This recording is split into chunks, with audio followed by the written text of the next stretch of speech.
Here is all the footage that I took the other day. Here's what I have decided to keep.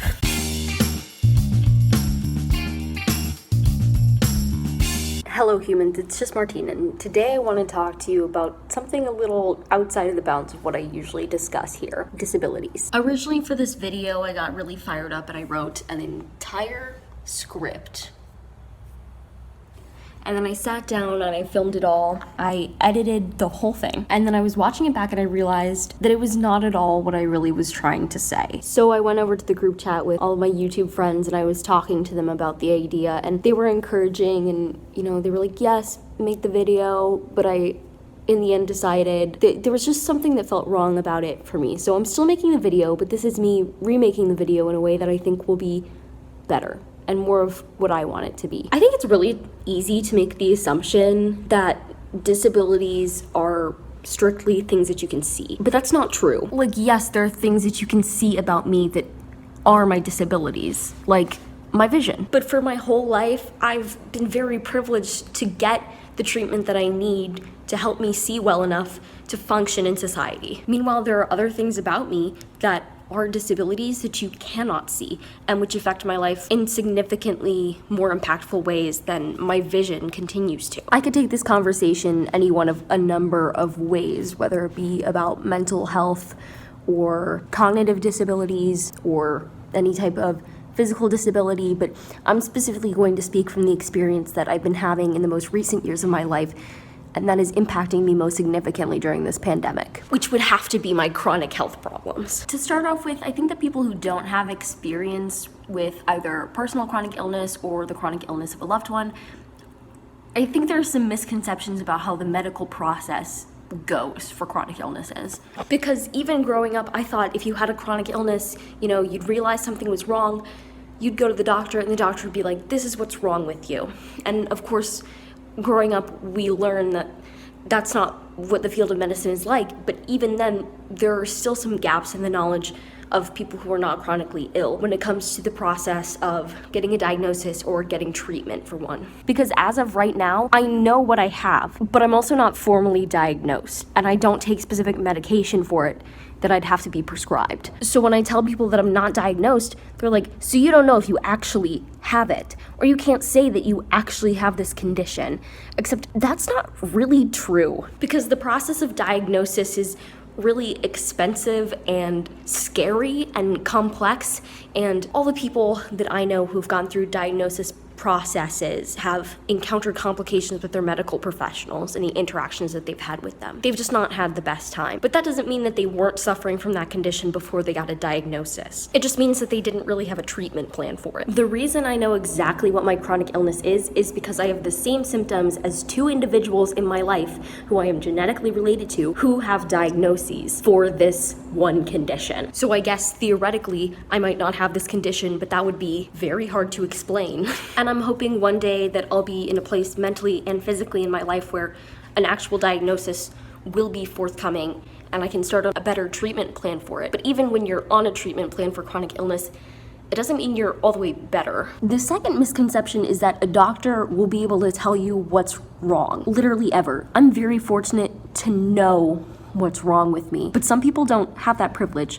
And for some people, it takes a really, really long time. Like, I would argue that I started experiencing my symptoms around middle school, but it wasn't until my freshman year of college that we put two and two together and we thought, maybe this is what's wrong. Because chronic illness is chronic. It took a while for me to realize that what I was experiencing wasn't normal, because it was my normal. I experienced it almost every day, and so did my mom. And before she had a diagnosis, I was like, okay, so that's just what growing up feels like. You just feel bad, but that's not true. And some days are way better than others with my chronic illness. Some days I wake up and I stand up and I realize today, no matter how much water I drink, I'm still going to feel like passing out. But I still don't feel like I have any right to call myself disabled, even though I am, because society has this image of what being disabled means and wants you to be disabled enough for anyone to care. Also, the issue with not being disabled enough is that no matter how much you're suffering, somebody will always be suffering more. And people have this really nasty habit of competing to see who's suffering more. No one's ever going to win that competition, and it doesn't help anyone. If I say I'm having a bad health day or mental health day, somebody railing off their symptoms doesn't help me. You don't have to be winning at suffering. We can all suffer together. We all are suffering together. Why are we competing about this? It makes no sense to me. And also, sometimes I'll describe my symptoms to people and they think they know what it feels like. Because I'll be like, okay, my heart rate goes really fast and my blood pressure stays down. And they're like, okay, I know what it feels like for my heart to go fast. Well, yeah, you do. But for a normal person, when your heart rate goes up, so does your blood pressure. And when it doesn't, that don't feel too good. So half of these people are competing with me for no reason. And these other half of people are suggesting that they know what my chronic illness feels like because they've experienced a symptom once that is a symptom that I have daily, for instance. Or, they've gotten dehydrated before in their lives, so they think they know what chronic dehydration feels like. And again, for me, it's not a matter of competing. I don't need to prove to you that I'm suffering more because we're all suffering in different ways. But I need people to legitimize and validate the ways that I am suffering all the time. You can't just be yeah, you may have chronic anxiety, but everybody gets anxious sometimes. That's so rude to say. Everyone gets anxious, but not everyone has anxiety, and you can't act like they do. And I'm in an especially tough situation right now with this whole pandemic.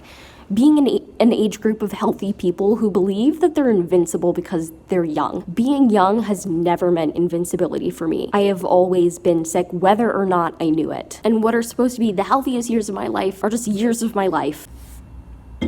In the medical field, they have this rule that you start with the most common explanation and then you work your way out to more specifics, which typically works great because if somebody is bleeding, you'd maybe want to start with the idea that oh, they got cut by something. We can fix that. You don't want to be well, I think that their skin burst open and they started bleeding. That's not where you'd want to begin your thought process because you'd spend too long solving every case. But when it comes to chronic illness and you start with all these simple answers, if you end up in the hospital because you fainted, they're oh, you're dehydrated. Drink more water next time. But they fail to realize that you have no control over how hydrated you are because your body doesn't retain water. That's when it becomes an issue. And sometimes doctors have a hard time believing young people when they say that they don't feel well. But that needs to stop because people can't get help unless doctors will believe them that they need it. And one of the reasons I'm scaredest to go and try and obtain a diagnosis is because my sister had horrible instances with doctors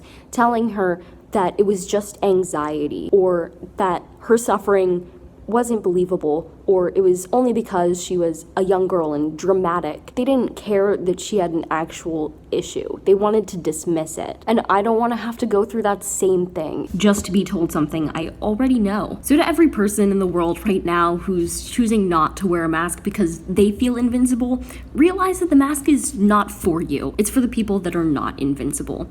And second of all, don't be stupid enough to believe that you are invincible because no one is. And to those of you with chronic health and mental health conditions who are always suffering in ways that other people will not validate or cannot understand, you're not alone. And if you ever need to talk, you know right where to find me. Some of the best support systems I've made for dealing with my chronic health issues have been through the internet. In fact, if you have a chronic illness and you feel like your illness is invisible in the eyes of society, I highly recommend The Invisible Collective. It's an Instagram page for people with chronic health problems, in support of people with chronic health problems, and I will link the Instagram information down below. Seriously, go check it out. It's run by my friend Mira, who I met through YouTube, and she's doing incredible stuff. I always feel so loved and seen when I look at that page. If you like this video, go ahead and give it a big thumbs up and comment down below if you need to share your experiences. If you need a way to contact me to talk to me about this, you can always message me on Instagram. My Instagram will be linked in the bio. And subscribe for more reading, writing, and college lifestyle content. I guess this fits as college lifestyle. I am a college student and this is my life.